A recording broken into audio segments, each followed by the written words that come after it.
ഈ സിഹിർ എന്ന് പറഞ്ഞൊരു കാര്യമുണ്ടല്ലോ, മാരണം ചെയ്യാൻ, ഗൂഢോത്രം, അന്ധവിശ്വാസം, അങ്ങനെ പരിപാടിയില്ല. ഹൈറും ഷർറും അള്ളാന്റെ അടുക്കൽ നിന്നാണ്. അതുകൊണ്ട് എത്ര കൈസമാര് വന്നാലും ഒരു ചുക്കും ചെയ്യാൻ കഴിയൂല. അള്ളാന്റെ റസൂലടക്കം സിഹിർ കൊണ്ട് കുടുങ്ങിയിട്ട് നമുക്ക് ഈ തെളിവുകൾ കിട്ടിയതാണ്. പക്ഷെ മുജാഹിദ് പ്രസ്ഥാനം വന്നിട്ട് പറഞ്ഞത് അന്ധവിശ്വാസമാണ്, അനാചാരമാണ്, അങ്ങനെ ഒരു ഏർപ്പാടില്ല എന്നല്ല പ്രസംഗിച്ച് വെല്ലുവിളിക്കുകയും കൂടി ചെയ്തു മൗലവി.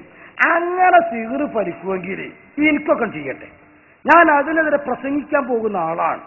എന്നിട്ട് പാറാൽ എന്നൊരു സ്ഥലമുണ്ട്, ആ സ്ഥലത്താണ് പ്രസംഗിക്കുന്നത്. അവിടെ എത്തുന്നതിന് പകരം മറ്റെവിടെയെങ്കിലും പോയിട്ട് ഇറങ്ങട്ടെ, ഞാൻ ധൈര്യം ഉണ്ടെങ്കിൽ സിഹിർ ചെയ്യും. അപ്പൊ സിഹിർ പിടിക്കൂല, തുറന്ന് ഓപ്പണായി പറയാൻ. അതൊന്ന് കേട്ടോളൂ നിങ്ങൾ. സക്കരിയ സുലാഹി തന്നെയാണ് പ്രഭാഷകൻ. ഇയാൾ ധൈര്യത്തോടുകൂടെ അയാൾ പിന്നെ പറയണത് നോണയാണെങ്കിൽ ഉറപ്പിച്ചാൽ പറയാനാ. 1.5 കിൻഡൽ കാനത്തിലാ പറയാ, ആ പറച്ചിൽ കേട്ടോളൂ. ഇതേ കിൻഡൽ കാനത്തിൽ തിരിച്ചും പറയും, ഇത് കുഴപ്പമുണ്ടാവില്ല. അത് ഞാൻ തരാം ഇൻഷാ അല്ലാഹ്. മാരണം ചെയ്തു എന്ന വിശ്വാസം ഒരാളെ കുറിച്ച് നമുക്കുണ്ടായാൽ അത് നമ്മൾ തിരുത്തണം. അങ്ങനെ ഒരാളെ കുറിച്ച് നമ്മൾ വിശ്വസിക്കാൻ പാടില്ല. തൗഹീദ് അനുസരിച്ച് ഇപ്പൊ ചില ആളുകൾക്ക് സംശയം, അത് ഫലിക്കോ ഫലിക്കൂലേ എന്ന് ചർച്ചകൾ എന്തിനാ? നമ്മളെ സംബന്ധിച്ചിടത്തോളം ഫലിക്കൂല എന്നല്ലേ നമ്മളെ വിശ്വാസം. അതനുസരിച്ച് നമ്മൾ നിന്നാ മതി. എത്ര ചെഴുത്താന്മാർ ഒന്നിച്ച് സീർ ചെയ്താലും ഇപ്പൊ ഞമ്മക്ക് വെല്ലുവിളിക്കുന്നു. ഞങ്ങളൊക്കെ ഇപ്പൊ ഇതിൽ പ്രസംഗിച്ചടക്കുന്ന ആളുകളാ. എന്നാ ഈ സീറന്മാർക്ക് ഞങ്ങൾക്കൊക്കെ ഇതിലൊക്കെ അന്ന് സീർ ചെയ്തൂടെ? അപ്പൊ ഞാൻ വീട്ടിൽ നിന്ന് പുറപ്പെട്ട് പാറാലിക്കത്തിന് പകരം വേറെ എവിടെയെങ്കിലും പോയി ഇറങ്ങൂലേ? ചാമ്പരി പറയുന്നത് അങ്ങനെയാണ്. യാത്ര പുറപ്പെട്ട ആളെ തിരിച്ചുവിടാൻ കഴിയുന്ന ഒറ്റിരിക്കാന്നൊക്കെയാണ് പറയാം. അയാൾ എന്തെങ്കിലും ഗൂഢോത്രം ചെയ്താല് പാറാലിക്ക് വന്ന് ഞാൻ വേറെ എവിടെ പോയി ഇറങ്ങൂല. അന്ധവിശ്വാസത്തെ കുറിച്ച് പ്രസംഗിക്കാൻ പോകണ്ട ചങ്ങായി, മോൻ അവിടെ എത്താതെ തട്ടിത്തിരിഞ്ഞ് എവിടെങ്കിലും എത്തുമെന്ന് വിചാരിച്ചാൽ പോരെ. മാത്രമല്ല ഇസ്രായേലിനെതിരെ വലിയ സിഹ്റം ചെയ്താൽ പോരെ. അറബ് രാഷ്ട്രങ്ങളൊക്കെ പാടെ കൂടി കോടിക്കണക്കിന് ഉറുപ്പ്യ ചെലവാക്കിയിട്ട് കഷ്ടപ്പെട്ടുകൊണ്ടിരിക്കുക ഇസ്രായേലിനെ കൊണ്ട്. നമ്മൾ ഇസ്രായേലിനെതിരെ സിഹ്റം ചെയ്താൽ പോരെ. അപ്പൊ സുഹൃത്തുക്കളെ, മറഞ്ഞ മാർഗത്തിലൂടെ ഖൈറും ഷർറും വരുത്താൻ അള്ളാഹുവിന് മാത്രമേ സാധിക്കൂ എന്ന് വിശ്വസിക്കുന്ന ഒരാള് സിഹിർ വലിക്കോ എന്നതിന്റെ ചർച്ചയുടെ കാര്യം. മറഞ്ഞ കാര്യത്തിലൂടെ ഖൈറും ഷർറും വരുത്താൻ അള്ളാഹുക്ക് മാത്രമേ കഴിയുള്ളൂ. അള്ളാഹുവിന് മാത്രമേ മറിഞ്ഞ കാര്യത്തിലൂടെ സഹായിക്കാൻ ഖൈറും ഷർറും വരുത്താൻ കഴിയുള്ളൂ. ഇതാണ് മുസ്ലിങ്ങൾ വിശ്വസിക്കേണ്ടത്. മറ്റതില്ല ഉണ്ടെങ്കിൽ എനിക്കൊക്കെ ചെയ്തുകൂടെ? ഭയങ്കര വെല്ലുവിളിയാണ്.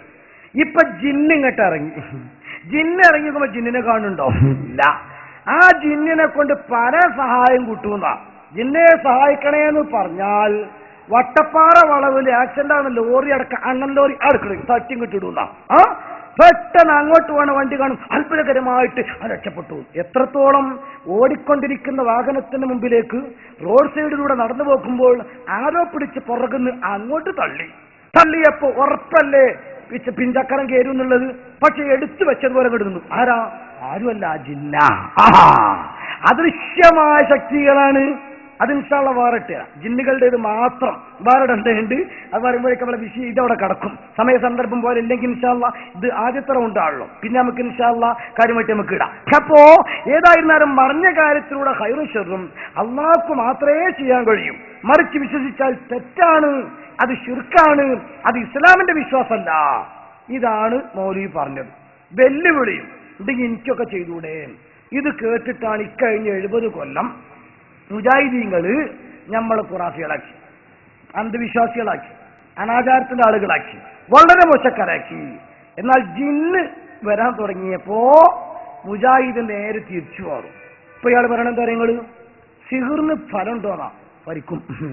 ഒറ്റ വാക്ക് നേരെ തിരിച്ച്, സിഹിർ ഫലിക്കും. സിഹിർ ഫലിക്കൂലെങ്കിൽ അതിനെന്തിനാണ് 7 പാപങ്ങൾ ഒന്നായിട്ട് എണ്ണിയത്?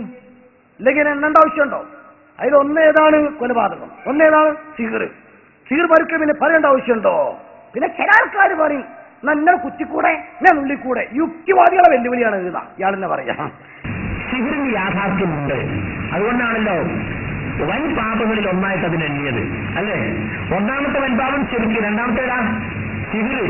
ഇല്ലാത്ത ഒരു കാര്യത്തെ നിരോധിക്കേണ്ട കാര്യമില്ലല്ലോ. അത് യാഥാർത്ഥ്യമുണ്ട്, ആളുകൾ അത് ഉപയോഗിക്കുന്നുമുണ്ട്. അതുകൊണ്ടാണ് അത് ചെയ്യാൻ പാടില്ല എന്ന് പറഞ്ഞത്. പിന്നെ ചില ആളുകൾ പറയും എനിക്ക് ചെയ്യട്ടെ, എങ്ങനെ ചെയ്യട്ടെ, എനിക്കില്ല നമുക്ക് ചെയ്യട്ടെ എന്ന് പറഞ്ഞതിന്റെ അർത്ഥം എന്താ? ചെയ്തോ കാഫറാവൂലേ? ഒരാൾ കാഫറായിട്ട് നമ്മളെ വിശ്വസിപ്പിക്കാൻ നിൽക്കുവോ? ഞാൻ സിഹിറിൽ വിശ്വസിക്കില്ല, എന്നെ വിശ്വസിപ്പിക്കാൻ വേണ്ടി നിങ്ങൾ കാഫറാവോ? സിഹിറിനോ കാഫറാവും, വലിയ കുറ്റാണത്. സാഹിറിനെ കൊല്ലണമെന്നാണ് പറഞ്ഞിട്ടുള്ളത്. ഈ സുല്ലമി ചോദിക്കണ്ടേ, ഇങ്ങനെ കുത്തട്ടെ, ഇങ്ങനെ നുള്ളട്ടെ, എന്റെ പേരൊന്ന് നീക്കട്ടെ, യുക്തിവാദികൾ വെല്ലുവിളിക്കലുണ്ടല്ലോ, നിങ്ങൾക്ക് അങ്ങനെ ഒരു പടച്ചോണ്ടെങ്കിൽ ഈ പേന് അങ്ങോട്ട് നീക്കട്ടെ, നിങ്ങൾക്ക് അങ്ങനെ ഒരു പടച്ചോണ്ടെങ്കിൽ ഈ മൈക്കെന്ന് അങ്ങോട്ട് നീക്കട്ടെ. അതിന്റെ അടുത്ത പടച്ചമല്ല തന്നെ. ഈ ജാതി പൊട്ട വെല്ലുവിളിയാ നടത്തുന്നത്. യുക്തിവാദികൾ അങ്ങനെ എന്തെല്ലാം വെല്ലുവിളിച്ചിട്ടുണ്ട്. നിങ്ങളെ പടച്ചോണ്ടെങ്കിൽ എന്തിയെ ഭൂകമ്പം ഉണ്ടായത്? നിങ്ങളെ റഹ്മത്തുൽ ആലമീന ലോകത്തിന് മുഴുവൻ കാരുണ്യമായ പടച്ചോണ്ടായിട്ടുണ്ട് മിനയും തീപിടുത്തുണ്ടായത് എന്നൊക്കെ ചോദിക്കുന്ന വല്ല വെല്ലുവിളിയാണ്. ഇത് പൊട്ടത്തരാണ് ഇയാൾ പറയാൻ. ഈ പൊട്ടത്തരല്ലേ കുറച്ചുമ്പ് ഇയാളിനെ പറഞ്ഞു എന്ത് അങ്ങനെ ഔലിയാക്കന്മാർക്ക് വല്ല കഴിവുണ്ടെങ്കിൽ, അങ്ങനെ വല്ല സിഹറിന് ഫലമുണ്ടെങ്കിൽ ഈ അറബ് ലോകത്തെ ആളുകൾ എല്ലാവരും കൂടിയിട്ട് ഇസ്രായേലിനെതിരെ ഒരു സിഹ്റാൻ ചെയ്താൽ പോരെ?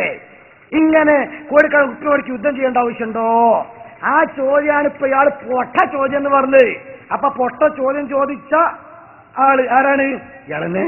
യുഗങ്ങള് ഈ കേസിട്ട് പിടിക്കുന്നത് ശരിക്കും ശ്രദ്ധിച്ചോളി. ഇതിപ്പോ ഈ ഒരു മൗലവിക്കാണ് ഇപ്പൊ ഈ നിർമാറ്റം.